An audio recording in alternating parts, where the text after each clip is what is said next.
All right, so let's make a formal introduction for our listener. Good afternoon, guys. My name is Claudio. I'm calling you from Washington, D.C. From the studio in Fairfax City. We're very humble and grateful that Snow Goes accepted our invitation that we showed. Guys, welcome to the show, man. Hey, thanks for having us. Same here. So let's start from now. What's going on in the world with COVID and the pandemic? Whether you believe in the vaccine or you got vaccinated, that's your own business. But how's COVID has affected your sanity, your creativity, the ability to go out and do gigs and do tours and all that kind of stuff? I don't think it affected us as much because we were in a sort of writing phase at the time. Yeah. When I didn't have any tours planned, but your solo stuff, it definitely did. But because we sort of, at the time, we were living in the studio in Wiltshire in the UK, we were working from home and living at home, and like Ollie was around, we had I don't think much really changed for us, to be honest. No, we just didn't go out for 2 years. Basically, we didn't really see anybody or do anything. We just grew vegetables and grew vegetables and tried to live off the land and not see anybody. So it's only really just opening up now. But touring and stuff couldn't really happen, which is a bit unfortunate. But you never know. We'll see what happens in the next year. Things might open up a bit more. How's the situation that there, whether in the all is different, it's a different country, but in Sweden or Ireland, the venues are opening up now. Yeah, here things have been. They opened up for a little bit and then they reintroduced some restrictions and but it was much more. It was more guidance here than like strict laws, so it was a bit more.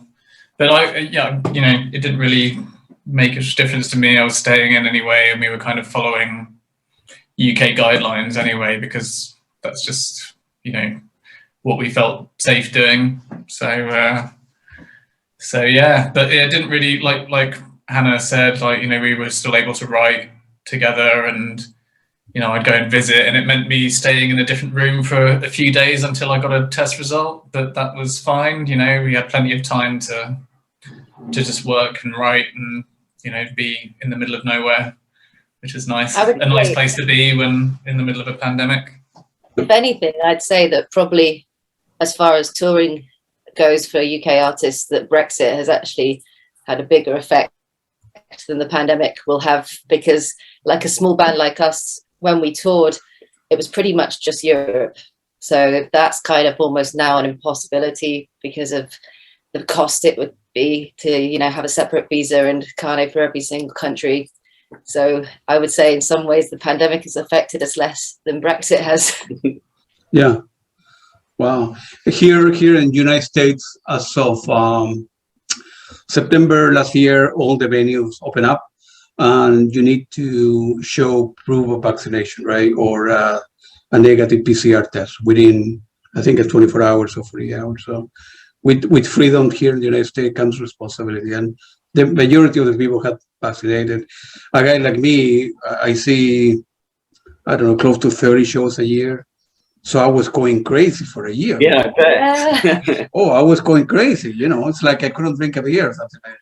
And but on a way, it works out well for me because I was working from home, and during the evening, I needed to slow down and stop my life because I was rushing, and open the radio and then begin doing interviews and wait to listen to my own music, because I was buying a lot more vinyl, a lot more CD that I was able to consume and listen to it. So the best thing that happened to me was the COVID, believe it or not. Yeah. I think music has kept a lot of people's sanity. And it just shows the value of music, especially in times of hardship for a lot of people. It kept a lot of people sane. Yeah, absolutely. And in a way, COVID made me, like they say here in the United States, smell the roses, right? I needed to slow down and think about what was important for me or the family, because I was doing a lot of stuff that perhaps I wasn't that happy, and I didn't have the time to stop and think about my life and what I wanted to do with the rest of my life. So, being at home, thinking about listening to music, I kind of reshaped my life, and it was great. Unfortunately, millions of people have died all over the world. Yeah. Still people in the US here, they don't believe in the vaccine or this or that or whatever they're thinking, but they're kind of crazy if you ask me. But that's another. Yeah. There's a lot of misinformation out there. It's quite scary. It's the same in the UK and same everywhere. There's always a small crowd of bonkers anti-vax people. Yeah. I don't know what they're thinking. They don't. Maybe they don't care. They want to die, right? So I don't know. It's not my decision, but I want to leave. Where any of you grew up in a family where music was important? I mean, how were you when you began taking either guitar lesson or keyboard lesson or?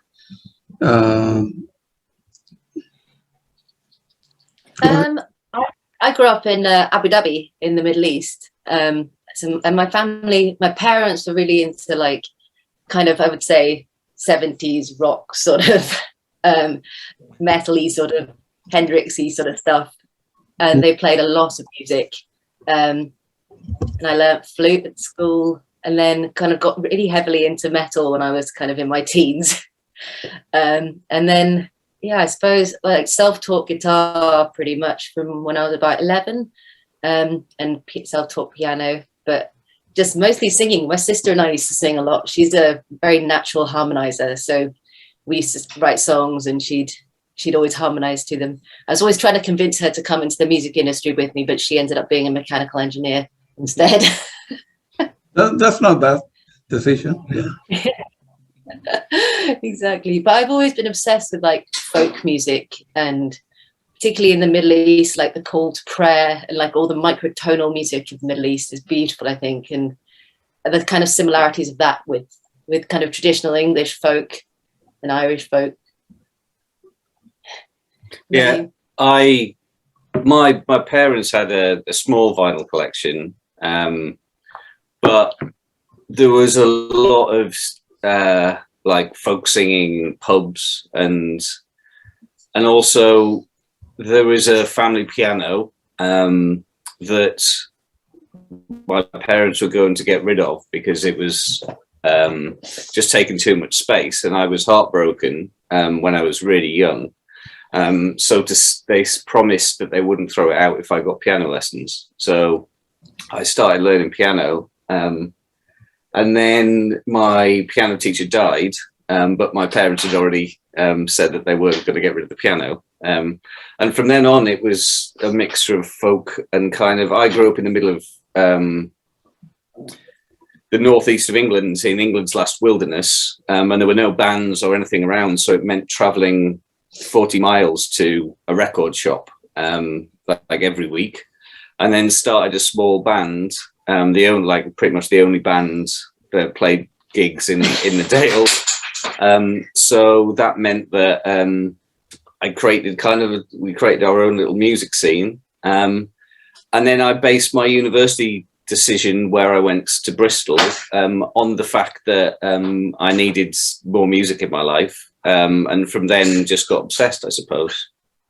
But yeah, that's basically my brief. But Hannah and I bonded over the fact that the microtonal call to prayer and folk music from that I was exposed to in the Northeast, the singing and the movement of the music is very similar. So we kind of had a similarity in that aspect. I think that was the only similarity, though. Yeah. Maybe metal. Yeah. What about you, Ollie? What about you, Ollie?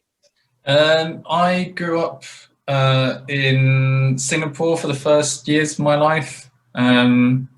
So there was, my parents both very, very much into music. My dad loves the Rolling Stones, but also at the time, was the 80s, so he was buying like Genesis and Peter Gabriel, and yeah, I started learning piano and violin when I was about 5, I think. Friends of my parents bought me a violin as a gift. So I started learning early on, but then because I was into the music my parents listened to, I played my dad's guitar as well and tried to teach myself. And then somebody played me some Metallica one day, and it was the fastest thing I'd ever heard in my life. And I was just I just needed to hear more of that. So I just got into metal and then later sort of punk and stuff. And I really like that kind of, I don't know. I learned, you learn a lot of politics through punk rock and stuff, I think, and about community and the sort of music scene that I got into. It's very, everyone's kind of just putting on shows wherever, and there's a real nice kind of, spirit there, like a community spirit. So it's easy to bond with people. So I've kind of kept that with me throughout just my musical life, even though, I don't necessarily I listen to lots of other kinds of music, but that kind of punk sort of mentality, I think, has really always been important to me. Wow, that's great. Yeah, for me, my dad had, I grew up in South America, in Chile, and I came to the United States to study after high school. And my dad had, an obscene amount of music, jazz, all jazz, tango, and all the stuff. So he began putting music, and I began listening when I was a real baby. And then when I was 14, I say, man, I don't like my dad's music. I like rock and roll. So I discovered at the time Led Zeppelin, Pink Floyd, Genesis, which in my opinion are the best band in the history of music. And that's my opinion. But and then the rest is history. I began the jazz and fusion, and then I came here to study, and I got lucky because I was able to see a lot of bands and buy more music. And I got lucky way that I've been able to listen to a lot of stuff. So, and music has given me a lot of satisfaction, man. It's unbelievable. It's really odd you say Genesis, because my parents listened to a lot of Genesis. And then for one of my jobs when I was working in the music industry, a composer called Tolga Kashif did firstly orchestral interpretations of Queen, but then I joined the company and we did worked with Genesis doing orchestral version symphony called Genesis Symphony, based on all of Genesis's work. So I got to work with them a little bit in my time at that company. Yeah, look at that. I'm wearing a Genesis shirt here. Oh, amazing. Yes. I'm going to put our puppy back in her crate because she's running around stealing things from the firebox and making a horrible noise. I'm so sorry. Don't worry. Yeah, I have the pleasure to interview two people, all right. Two guys from Genesis, right? Steve Hackett and Anthony Phillips. And I'm going to the UK next month to... They're finishing the tour in London. They're playing 3 nights in a row. I'm going there for 2 nights, and man, I would love to, interview the rest of the folks. It seems like it might be the last tour for. This is it. This is it. They are done. Phil cannot move them much. He cannot play drum. Obviously, they're rich. They don't need the money. They don't want to. When they're 70-something years old, they don't want to keep on travel. So this is it. I saw them 3 times last year, and now 2 or 3 times this year, and then that's it. Genesis is done. So, but I like a wide range of stuff. I mean, Blondie, Pat Benatar, Coldplay, Cocteau Twin, In the Nursery. etc., etc. I mean, I have a wide range. There's music I don't like, obviously, but it's great. I'm always try to discover new bands and go into Spotify and look documentation. Like you guys, it's happened to you guys. Of course, I didn't know you guys, and I went to Spotify, listen to these, or In the Nursery, and or Cocktail Twin.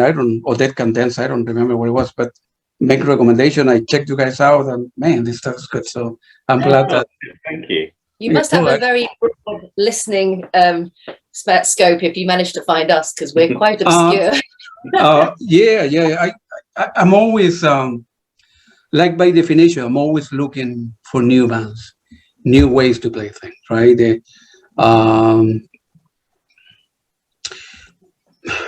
For example, here in the United States, perhaps not many people know In the Nursery, right? Or Cocktail Twin, or Lash, or Dead Can Dance. Well, Dead Can Dance is more well known here, but I'm always looking for new thing, and the more you look, the more great music that you find, and the more people that recommend you, blah blah blah. So it's great for me.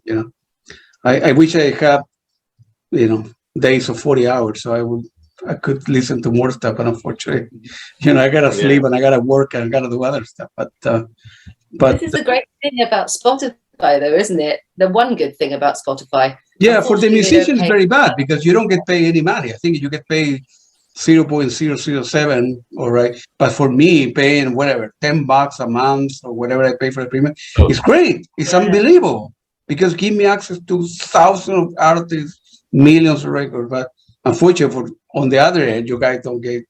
It's a lot of controversy nowadays whether it's a ripoff, obviously, but the artist should get paid more. It's still very early for streaming, isn't it? Like, relatively, I think it's like the very beginning of like how music's existing digitally, and they haven't really worked out. Well, hopefully they're sort of going to figure out something that's a bit more fair, right? On the other hand, right, when you upload your stuff like you guys do to Bandcamp, right, you get paid whatever 90 cents of a dollar. So it's much better, right? The company only take a little percentage and the rest go directly to the musician, which is great. Huge supporter of Bandcamp. Great. Oh yeah, absolutely, man. But you guys have a good number of followers on Spotify. I think on average you have, if I remember correctly, about 20,000 hits a month or something. Yeah, to about 25,000 individual listeners, which is nice. I think a lot of that have come from. Well, we've kept at it. We always try to be as innovative and new as we possibly can be, and not copy too much other stuff. But also, I think we've done. Our music sits well within like the TV and film world, so we've had a lot of success on either TV shows or film trailers and things like that. And I think that has given people kind of a way to find our music, not necessarily just through listening to albums, but they will hear something on the TV or a film, and that's kind of brought them to us as well. Wow, that is great. You guys been active since I think 2008, and then I think the first collaboration, Lost at Sea, was in 2011. You walk me through the process between 2008 and 2011. I think there were only two of you around the band, right? Who came after? Just two originally. Yeah. Then we because we were both working for the same music company, so we met working for DeWolf Music, and then working in an office, and obviously discovering music and talking about music and providing music for TV and film.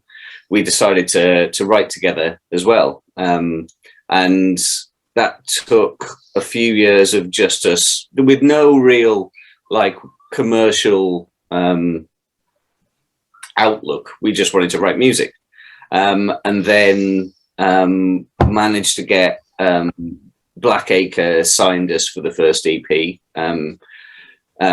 through me working with Blackacre in a separate part of my music, and then that kind of came about, and Houndstooth had just been formed after we finished the Lost at Sea EP, so I sent that to the guys at Houndstooth, and then they really liked it and decided to put out the first album. So we spent a lot of time writing that, and then after that, we were meant to go and play a gig at South by Southwest, but so we needed another live instrumentalist. Multi-instrumentalist. Yeah. And Ollie came on board at that point. However, when we arrived at the airport at Detroit, no, it was Detroit. The border guards didn't seem to think that we were playing for free at South by Southwest, so we got deported. So we had a rather strong baptism of fire with our new band member Ollie. Interrogated and deported. Yeah, interrogated and then deported, and we had to share 2 burgers over the course of 12 hours being cooped up in Detroit airport. So it was quite a bonding experience with our new band member, and after that we kept on writing and found that Ollie brought a whole new sides to our writing that we really enjoyed, and from then on that's how he joined and became an integral part of Snow Ghosts. We thought we'd keep him. Yeah. And you guys came to Detroit with British passport, and you were detained? Are you kidding me? Yeah, it was because Ollie can probably explain this story because this is his first. Well, right. If you play, I think correct me if I'm wrong, but if you as a musician or whatever profession, if you want to get paid in the United States, right, you need to have like a working visa, right? Yeah. But if you're a tourist person, right, if I go to UK, nobody has the right to ask me what I want to do, right? Yeah. So they didn't believe it that you came with instruments and say, no, you must be getting paid, otherwise you would be bringing the instrument, right? The thing with South by Southwest is it's when they get international musicians, the way they use the way they justify using so you apply for an ESTA, so like a visa waiver, so you don't need an actual visa, and you don't have to pay for. But that's actually it's just a loophole. So the reality is when you get to the border, it's really down to the discretion of which guard you get and how they're feeling maybe about who you are. Because we were there, Hannah actually got through. Ross and I, she was in a different queue, and Ross and I were in one queue, and we got put aside, but Hannah had gone through, and we could see, other people with instruments and stuff were going off to get their connecting flights. But they didn't let us through. So it's really very much like you might get in or you might not. But we didn't know this beforehand. We were told, we had all the documentation that we were told to bring. We had a South by Southwest rep who told us what we needed to do. But it didn't matter for us in the end. We stayed in the detainment room for 12 hours, and it was pretty an armed escort. It was we got escort. It was pretty weird, but it was definitely a bonding experience, and it was nice to know that we still liked each other at the end of it. So yeah. And then we made a record after that. So off the back of that, I think that frustration we sort of channeled into quite an unusual album. I think. But so that was something good that came out of it. Yeah. Wow. Where's your biggest fan base come from? The UK, you would say, or more here in America, or? I don't even know. I'd say not the UK necessarily. There's a lot. There's a far more in Eastern Europe, Germany. A a lot in the States and Canada, but less so in the UK, I'd say. Yeah, but you guys have, after that crazy experience in Detroit some years ago, Yeah. you have played here, right? Of course, you have visited the United States. I've toured, yeah, but that was an extremely long process with a lot of money trying to get a visa, because they withdrew our. I had to apply and pay a lot of money to get through. So I did a tour. Ollie, have you done much in the US after that? I did, but not after. Before that, I went in like 2008. I went out with a different band, and I had a visa, like I had a performance visa for it, because that was a proper tour that we were getting paid for and stuff. So yeah, that was fine. Yeah. I've been beforehand with another artist as well on tour, but never since the deportation. So to have like a working visa to performance visa, it need to be worthwhile for you guys to come here, right? Because if you're doing whatever 3 shows, you know, within tickets, accommodation, and what you're getting paid is not worth it. It need to be like a.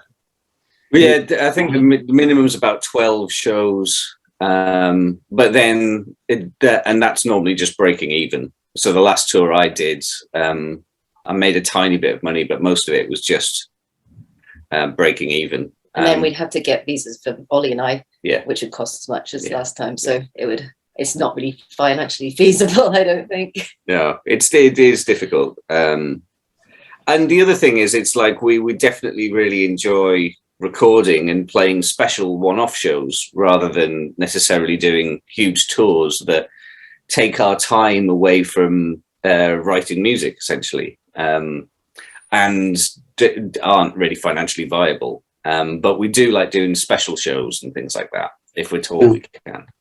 All of you, or any of you, have other jobs that you do in the sound while you're writing or composing, or pretty much music is 7 days a week for you guys? Yeah, thankfully, like I mean, when I first joined Snow Ghost, I was still working at a record label, but then I just started composing on the side. So after maybe like a year or 2 of being in the band, I was able to do music, like write music full time, which is great. So I'd never about maybe 15 years ago, I thought I was in some bands, and I just thought, like, after that finished, I was like, oh, I'm never going to make music for a living, like, and I was really kind of jaded by, like, you know, difficult experiences and, you know, being in a band. So yeah, it's great. After all that. Yeah, I've got another project called Throwing Snow. That is a huge focus of what I do, and toured before the pandemic with playing gigs every other weekend, and then I've also worked in synchronization to film and TV, but then about, I don't know, 6 years ago probably, quit to just do music full time, and do a lot of composition, both in myself but also with Hannah. We recently did David Attenborough Netflix series called Breaking Boundaries, which is to do with climate change. So we do, although Snow Ghost is probably weird, and perhaps a little niche and challenging, we all can write music that's a little bit more palatable and to brief. Yeah, we all work full time in music, which is brilliant. But it also allows us to work on Snow Ghost stuff, and that's also part of the way we get money. But it's instead of one project being how we get all our money, we all kind of have lots of projects that feed into each other and allow us to have a career, really. Yeah. Wow. Go ahead, Hannah. No, I was going to say, I think Snow Ghost, Ross says, like, Snow Ghost is our sort of indulgence, if you know what I mean. It's what we would love to be writing all the time, and it's what we want to write, but it's also, it's nice to have sort of, I suppose, directives and have bespoke jobs that you don't have to use your imagination as much. It's more a case of like, this is the given instruction and you could just write to brief. Yeah, it's difficult. See, I'm an engineer. I go to see shows and I buy music, and I don't know what's happening behind the scenes, right? So it's very difficult to make it into the music business. I mean, if you're Genesis, you're great, you make a lot of money. But if you are in between, you guys are, it's difficult to make a living because you don't know where you have bills that are coming, that are due, and you don't know, especially now with the pandemic, you don't know if the gigs or tour, whether in the United States or in Europe, are going to be canceled or not. And it's difficult for you to know, how much money is coming next month and the months after. So you really gotta like the stuff to do it, So I think there are a lot of people kind of operating at our level, though, like not big bands, but composers and groups that are sort of getting by on streams and sync rather than touring anymore.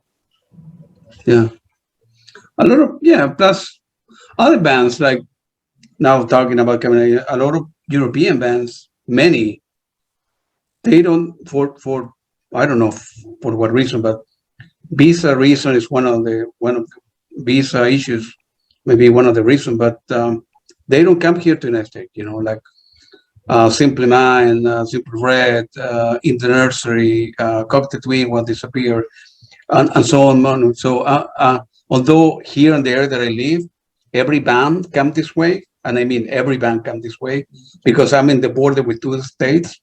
And in Washington, D.C., people like to play here and here. So every band come here. So I'm lucky that I went to.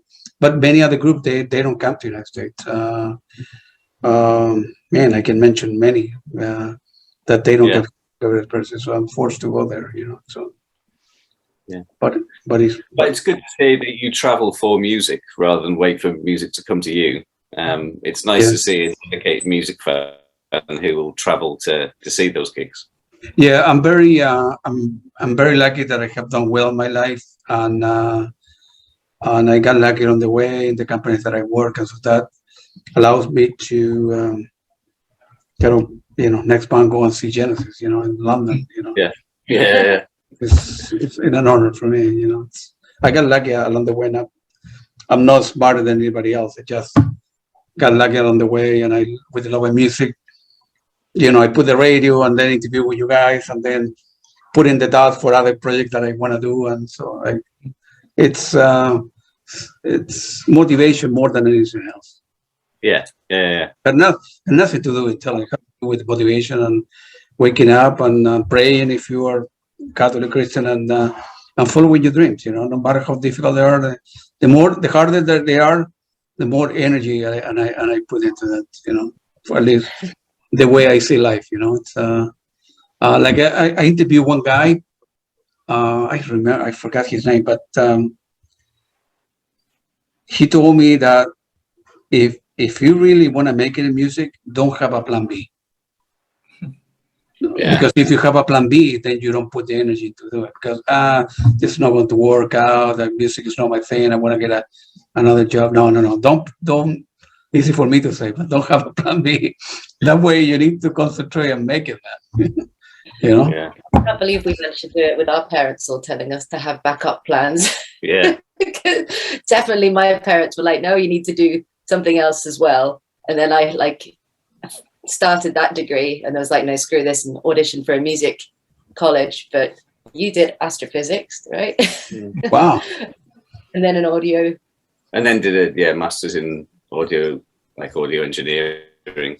But I also think it's not possible to not have it. Like I realized at the time that it just wasn't possible to get by, especially if you move to London or a big city.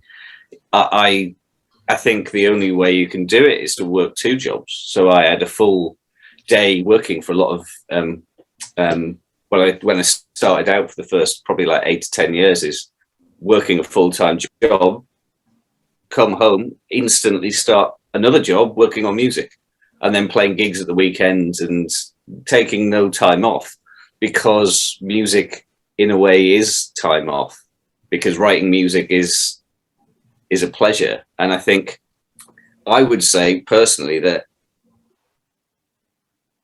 I feel really lucky that I'm able to do this as a career. I don't think it should, and I don't think that, like you were saying about having luck, and I think a lot of it depends on luck. So if it's, I think you need to dedicate, if you want to do music full time, you have to dedicate even more time to it. You have to have a full-time job, you have to work afterwards, and you have to put everything behind it. I think having a pure mindset that I'm just going to make money from music is sometimes dangerous, because it means that you have to compromise so much on the music that you put out to make it commercial for people.